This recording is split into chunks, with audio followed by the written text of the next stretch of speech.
Welcome to this week's episode of Beyond the Final Whistle with myself, Sanani Mangisa. It's good to be back on the show and looking forward to unpacking some rugby, some tennis, and a bit of the NBA basketball finals.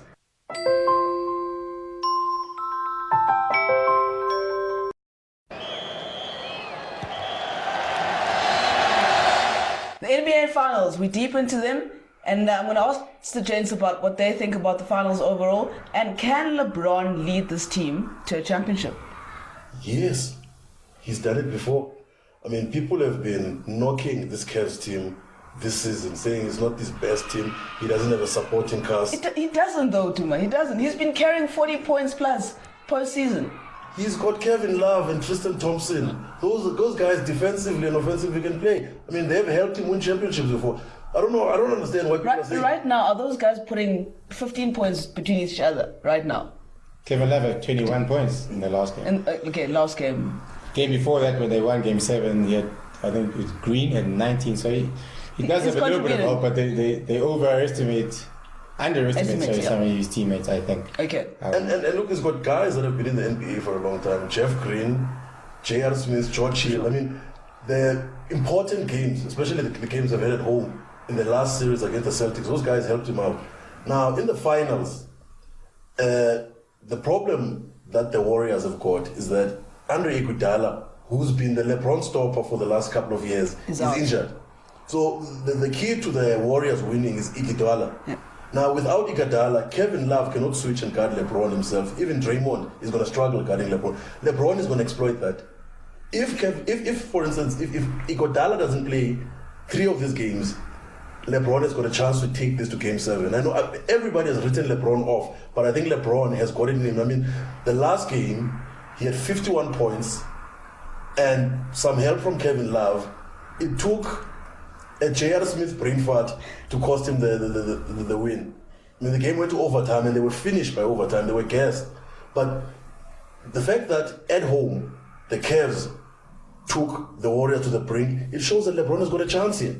Let's not write him off. I don't think they got a chance. I think their best chance to win a game away from home was Game 1. Game 1. Where I think the Warriors were maybe a little bit rusty, maybe adjustments again. Yeah, a tough series. Not that both teams didn't play a tough series, but I do think that also their best player, Kevin Durant, to me anyway, didn't have a good game. Didn't play well. Yeah. So if he has a good game, Steph Curry does what he does, I don't think that the Cavs have a chance. I mean, nobody's giving them a chance. Most people probably have it going to maybe Game 5, Game 6 at the most. I think that their best chance to actually do something in this series was Game 1.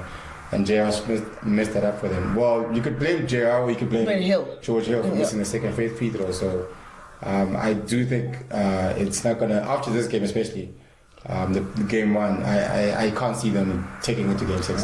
J.R. says he knew the game was tied. What do you guys think? No, JR was fishing somewhere. He forgot. This series is going to go 7 games. I'm telling you, I'm telling you, the series is going to go 7 games because I'm sensing some rift within the Warriors. KD and Steph and some of those Warriors, whose team is that? Who's the main character in the team? Because now everybody in Oakland knows that it's Steph Curry's team. But Steve Kerr has been playing them to alternatively to have not both of them on the court at the same time in some moments, but to make sure he's got that attacking play from both of them at certain moments of the game. Yeah, but if you watch the series against the Rockets, they had problems closing games, especially when Chris Paul was in the lineup. They had problems closing games. Nobody knew who to take the big shots. LeBron can sense that, and if you look at I wouldn't say closing games though, because against the Rockets, they were actually behind a lot. Like by the one game, they were behind by 17. The last game, they were behind by like 12 coming into the second half of the game. I'm talking about the games they lost to the Rockets, which is Game 5 and Game 4. Those games, they were close games. The problem was who was taking the last shots. I mean, the one play, Kevin Durant dribbled the ball out of play when he was supposed to take the last shot. So, guys, there's glaring issues with the Warriors. People like that team, but I think they can be beaten. But Game 7 is taking it all the way to Game 7. LeBron has a puncher's chance. I don't think there's any issues with the Warriors, to be honest. They still seem like they get along very well, and they play a particular brand of basketball where if they move the ball, instead of ISOing with Kevin Durant, where they made a mistake of doing that a lot. But they win games quite comfortably. But Monde, what I'm saying is that team is a jump shooting team. If the threes don't go, they live and die by the three. The Rockets are the same team. The Celtics died by the threes. If they miss the threes, statistically though, they're taking less threes this year than they were last year. If you look at the stats, they're actually going more towards two and driving to the basket more than they did last year. The Rockets were the big three team that lives and dies by the three, not as much as the Warriors. But the Warriors are the same type of team as the Rockets. They are the same type of team. They're all better defensively though. The Warriors. Defensively, they're a better team with Draymond in the lineup, and they've got their death lineup, which is Draymond, KD, and the three shooters, Clay, Thompson, yeah. and so that's their death lineup, which is a small lineup. That suits LeBron. That death lineup with LeBron playing at center and shooters with Kevin Love. You can suit them to the T, but they've got three guys that can legit give you 30 points every given night. It's not a bad matchup for LeBron. It's a very good matchup. No, every matchup for him is a good line because there's nobody can guard him. Except for Iggy. But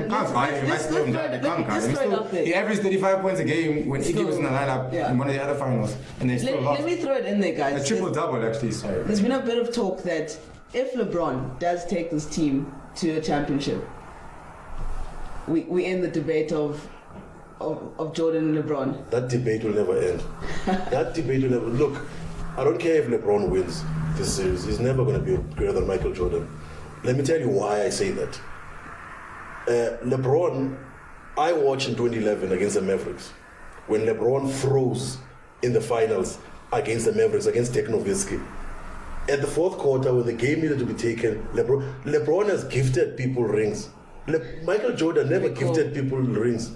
People, the Hall of Famers with no rings because of Michael Jordan. Because it was utter domination against everybody in the finals. LeBron has lost how many finals? We know how many. 5. And he lost 4-1 to the Spurs the one season. You can't put him in the same conversation as Michael Jordan. Michael Jordan was... Guys, look, long term... You have to jump in here. No, I'm a Michael Jordan person. So I'm not jumping in. I agree. We'll never pass him. All right, but... 6-0.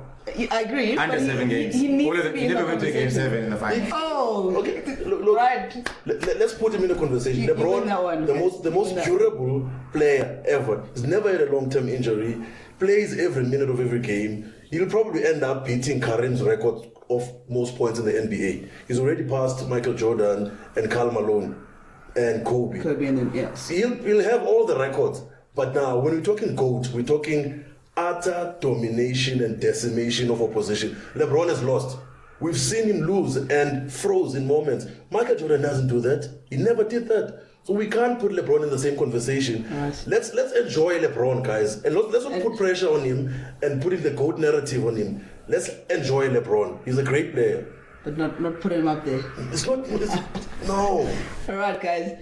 You heard Dima. He says the LeBron-Jordan debate won't end even if LeBron takes his team to the finals. But he made a big call that Game 7 it will go all the way to Game 7, which I highly doubted.